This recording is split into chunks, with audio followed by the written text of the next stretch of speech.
கர்த்தருக்கு பிரியமானவர்களே, இயேசுவோடு நாம் நிகழ்ச்சியில் 31ஆம் வாரத்தில் உங்களை சந்திப்பதில் மிகுந்த மகிழ்ச்சி அடைகிறேன். கர்த்தருடைய வார்த்தை பார்க்கும் முன்னாடி 2 பாடல்களை பார்க்கலாம்.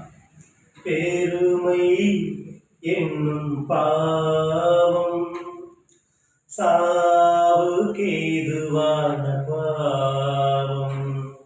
பெருமை என்னும் பாவம் சாவுக்கேதுவான பாவம்.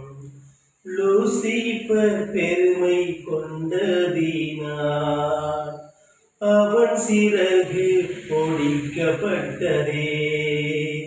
லூசிபர் பெருமை கொண்டதினார் அவன் சிறகு ஒடிக்கப்பட்டதே. பெருமை என்னும் பாவம் சாவுக்கேதுவான பாவம். ஆமென். கர்த்தருக்கு ஸ்தோத்திரம். நீ கர்த்தருடைய வார்த்தையை பார்க்கலாம்.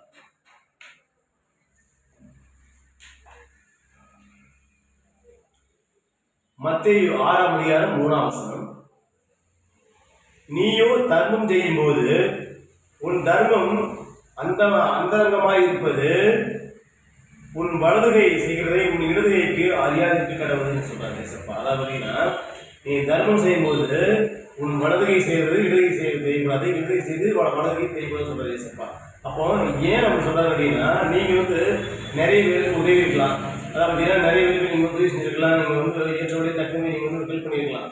ஆனா அதை நீங்க சொல்லி காட்டக்கூடாது. ஏன்னா இடதுகை செய்யறது வலதுகை செய்ய தெரியக்கூடாது, வலதுகை செய்யறது இடதுகை செய்யக்கூடாது தத்துவம் சொல்லியிருக்காரு. நீங்க அருமையான வார்த்தை கொடுத்துருக்காரு. அதனால நீங்க ஒருத்தவங்களுக்கு உதவி பண்ணிருக்கலாம், ஒரு இல்லாதவங்களுக்கு கஷ்டப்படும் நீங்க ஓடி போய் உதவி பண்ணிக்கலாம். அதை நீங்க பிறகு சொல்லி காட்டாதீங்க.